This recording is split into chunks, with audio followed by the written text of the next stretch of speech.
CM Siddaramaiah ಅವರ ಭೇಟಿ ಬಳಿಕ ವಿಧಾನಸಭೆಯ ಪ್ರತಿಪಕ್ಷ ನಾಯಕ ಆರ್ ಅಶೋಕ್ ಅವರನ್ನು ಟಿಟಿಡಿ ಅಧ್ಯಕ್ಷರಾಗಿರುವಂತಹ ಬಿಆರ್ ನಾಯ್ಡು ಅವರು ಭೇಟಿ ಮಾಡಿದರು.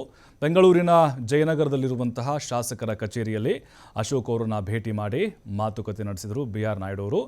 ಇಬ್ಬರು ನಾಯಕರು ಉಭಯ ಕುಶಲೋಪರಿಯನ್ನು ವಿಚಾರಿಸಿದ್ದಾರೆ. ನೋಡಿ, ಮುಖ್ಯಮಂತ್ರಿಗಳ ಭೇಟಿ ಆಯಿತು ಕಾವೇರಿ ನಿವಾಸದಲ್ಲಿ. ಅದಾದಮೇಲೆ ಪ್ರತಿಪಕ್ಷ ನಾಯಕ ಆರ್ ಅಶೋಕ್ ಅವರನ್ನು ಕೂಡ ಭೇಟಿ ಮಾಡಿದರು. ಜಯನಗರದಲ್ಲಿರುವಂತಹ ಶಾಸಕರ ಕಚೇರಿಗೆ ಹೋದರು.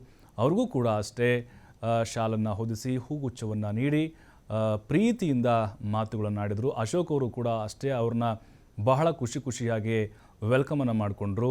ಕರ್ನಾಟಕದ ಭಕ್ತರಿಗಾಗಿ ಮಾಡಿರುವಂತಹ ಕೆಲವೊಂದಿಷ್ಟು ವ್ಯವಸ್ಥೆಗಳು ಮತ್ತು ಅನುಕೂಲಗಳ ಬಗ್ಗೆ ಕೂಡ ಅಶೋಕ್ ಅವರು ಮಾಹಿತಿನ ವಿನಿಮಯ ಮಾಡಿಕೊಂಡ್ರು. ಅದರ ಜೊತೆಗೆ ಬಹಳ ಪ್ರೀತಿಯಿಂದ ಮಾತನಾಡಿರುವಂಥ ಮಾತುಗಳು ಕೂಡ ಬಿಆರ್ ನಾಯ್ಡು ಅವರು ಹಂಚಿಕೊಂಡ್ರು. TV5 ಹೈದರಾಬಾದ್ನ ಸಿಬ್ಬಂದಿಗಳಾಗಿರ್ಬೋದು, TV5 ಕನ್ನಡದ CEO ಆಗಿರ್ಬೋದು, ನಿರ್ದೇಶಕರು ಕೂಡ ಈ ಸಂದರ್ಭದಲ್ಲಿ ಬಿಆರ್ ನಾಯ್ಡು ಅವರಿಗೆ ಸಾಥನ್ನು ಕೊಟ್ಟಿದ್ದಾರೆ.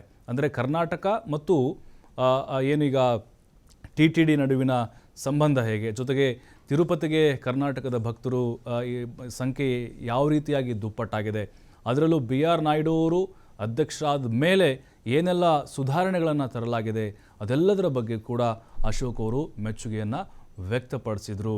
ಯಾಕಂತ ಹೇಳಿದ್ರೆ ನೋಡಿ, ನಮ್ಮ ಕರ್ನಾಟಕದಿಂದಲೂ ಕೂಡ ಲಕ್ಷಾಂತರ ಸಂಖ್ಯೆಯಲ್ಲಿ ತಿರುಪತಿಗೆ ಹೋಗುವವರ ಸಂಖ್ಯೆ ಇದೆ.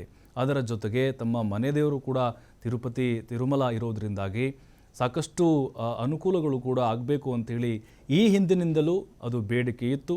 ಪ್ರತಿಯೊಂದು ರಾಜ್ಯ ಸರ್ಕಾರಗಳು ಕೂಡ ಆ ವ್ಯವಸ್ಥೆಯನ್ನು ಮಾಡ್ಕೊಂಡು ಬರ್ತಾ ಇದ್ವು.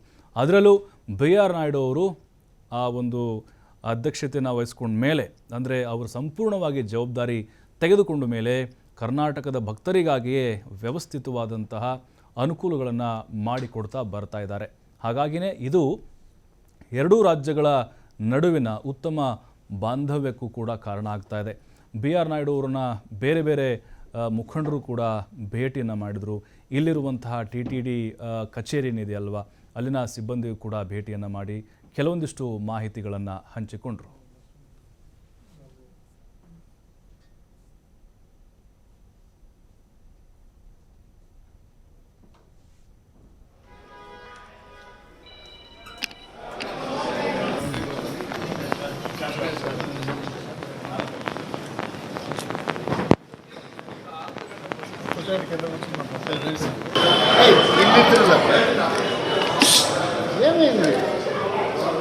ಅದ್ಯಾವುದು ಫೋನ್ ಫಾರೆನ್ ಮಿನಿಸ್ಟರ್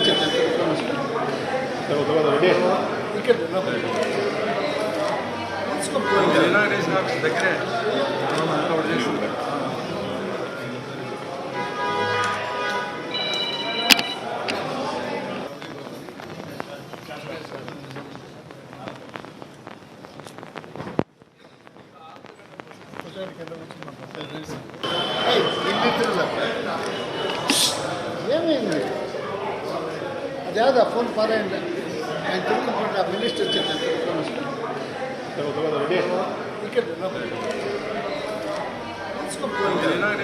దగ్గరే